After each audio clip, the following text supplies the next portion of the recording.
여러분 안녕하십니까?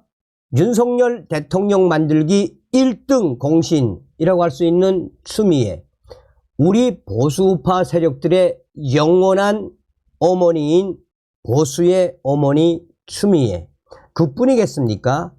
노무현 탄핵에 앞장섰으며 결국은 김경수 드루킹으로 김경수를 날려버린 추미애, 우리 보수우파들의 영원한 추다르크 추미애가 지금 난리가 났습니다. 왜 난리가 났겠습니까? 추미애 헌정사 최초 여성 국회의장 되겠다. 민주당 1에서 망한다 라는 소식.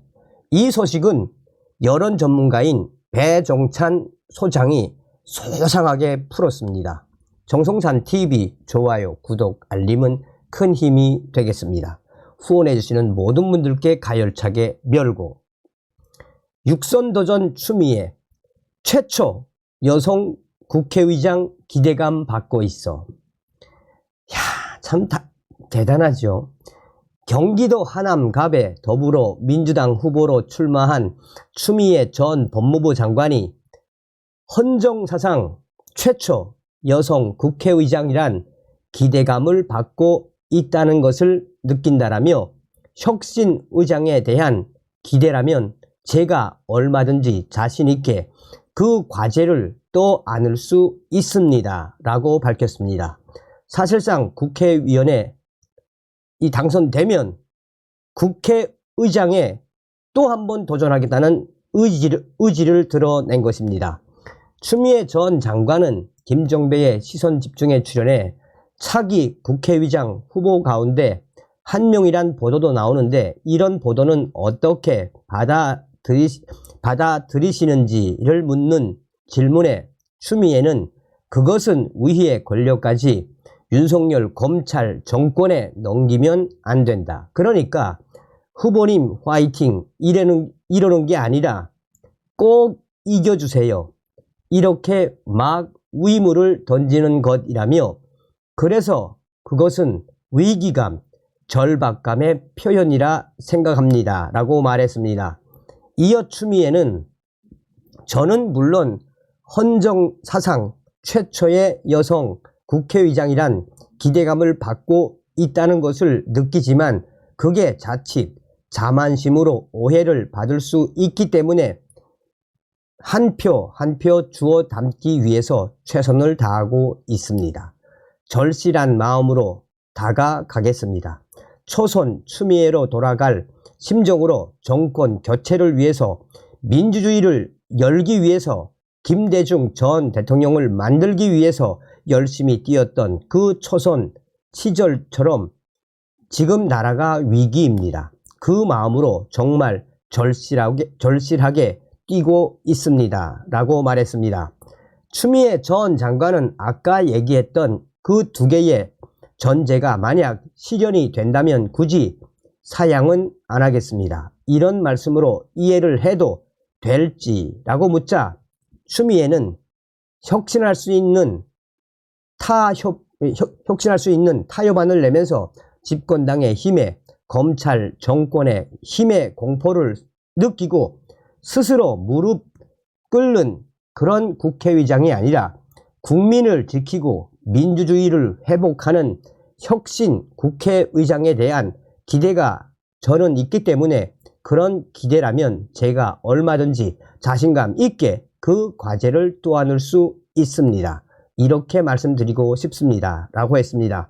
앞서 사회자는 추미애 전 장관을 향해 국회의장 관련 보도에 대해 어떻게 받아들이는지 물으면서 이건 질문의 전제가 두 가지가 먼저 달성돼야 되겠다라며 후보님이 승리하셔야 된다는 전제와 민주당이 원내 1당이 돼야 된다는 전제가 일단 충족이 돼야 가능한 이야기라고 했습니다.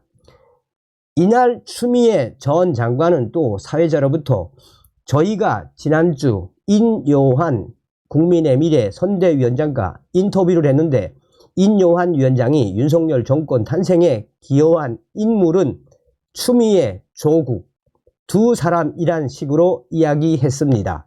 어떤 말씀을 주시겠습니까? 라는 질문을 받고 추미애는 윤석열 탄생의 1등 공신은 친검찰, 언론이죠 라고 답했습니다. 이어 추미애는 조국 혁신당 대표야말로 국민들 보기에 안쓰러울 정도로 당하기만 하신 분입니다. 그런 윤석열 검찰과 제대로 싸운 사람은 사실 저 혼자였습니다. 라며 그 내용 자체를 민주당도 잘 몰라서 추윤 갈등이다. 이렇게 개구리 합창하듯 그렇게 위축돼 있었습니다.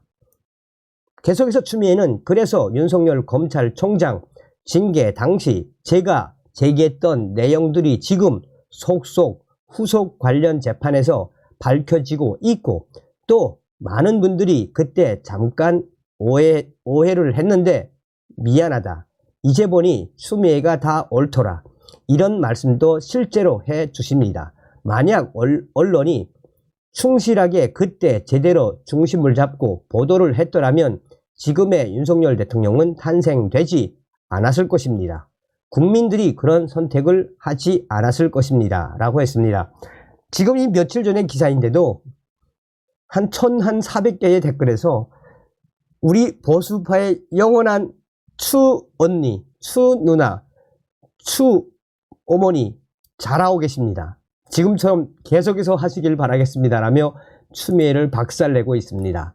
자, 배종찬 여론조사 전문가가 어떻게 상세하게 이야기했는지 국민의힘 갤러리가 소상하게 정리를 했습니다. 모든 주범은 추미애와 또 양문석, 공영은, 김준혁 등 왜 민주당이 망하는지 이래서 민주당은 망합니다. 자, 배종찬 이 소장이 아트TV에 나와서 뭐라고 이야기했는지 하나하나 설명을 해드리도록 하겠습니다. 지금 현재 국민의힘 서울 지지율 2배까지는 아니어도 25대 42 아주 고무적입니다. 또한 현재 민주당의 추미애 국회의장설이 나온 기사가 보수 진영을 급속히 뭉치게 만든다라는 의견들이 계속해서 터져나오고 있습니다. 자, 생각해 봅시다. 아무리 윤석열 정부에 실망을 했더라도 그 추윤 갈등 있지 않습니까? 같은 하늘 아래 대통령은 윤석열인데 국회의장이 에미추 추미애 라고 하면 보수 우파 유권자들은 안됩니다. 안됩니다. 무조건 막아야 합니다. 무조건 막아야 합니다. 이런 여론이 확대될 수밖에 없습니다. 왜냐하면 윤석열 대통령 여기에 국회의장 뺏기면 국회를 그냥 다 뺏기는 것입니다. 그러니 추미애가 스스로 국회의장 이야기를 한 것에 대해 보수들이 결집하고 있는 것은 매우 바람직한 현상이며 추미애 때문에 또 민주당이 역풍을 받고 있다라고 해도 과언이 아니겠습니다.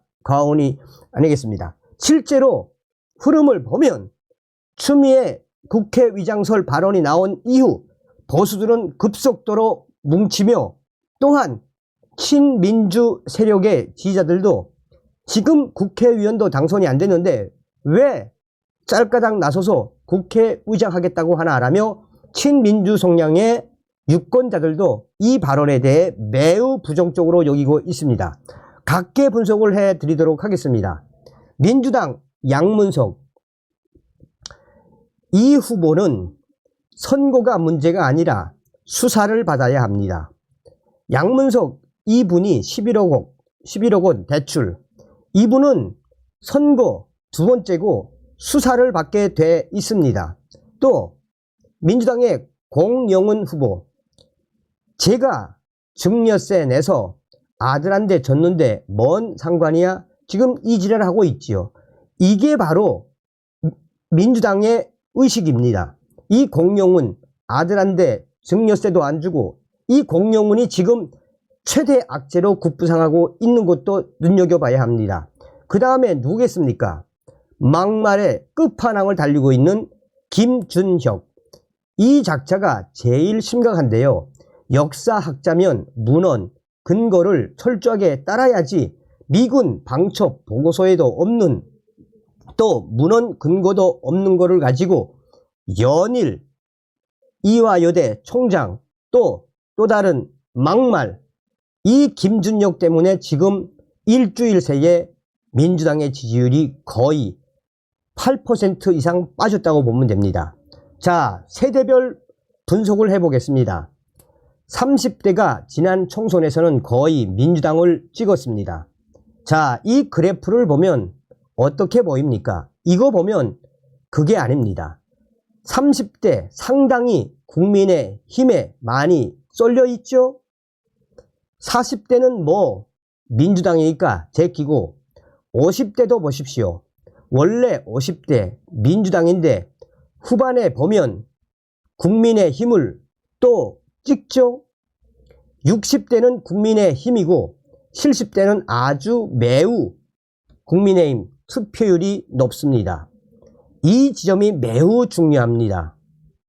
이 데이터가 매우 중요한데 현재 국민의힘이 민주당을 맹추격하는 와중에 한동훈 효과를 못 보는 지역이 있었는데 지금 그게 다시 PK에 스며들고 따라잡는 중입니다. 사실 이번 비례는 민주, 국민의힘 비례 구도가 아니라 국민의힘 조국 비례로 보는 게 맞는데, 조국 이 XX가 민심이 지금 추춤하고 있습니다. 이준형 이분 난리가 났죠. 이준형 이분이 애들 전부 다 미국 국적 아닙니까? 그뿐이겠습니까? 전관 예우의 끝판왕 박은정 남편 이정훈 변호사 결국은 조사를 받게 되어 있죠. 조국에게 결정타를 입은 이 김준영과 박은정. 자, 결론을 말씀을 드리면 지금 현재 추미애 국회의장설에 보수들이 똘똘똘 뭉치고 있고, 민주당의 양문석, 공영은, 이준혁 때문에 지지율이 8%까지 빠지고 있고, 조국은 비례 1번, 2번, 박은정과 김준영 때문에 비례 서서히 이 힘을 못 받고 있으며, 결론은 국민의힘 투표하면 국민의힘 이긴다는 것입니다. 배종찬 소장이 얼마나 정확하게 찝었습니까? 다음 시간에 뵙겠습니다. 멸공.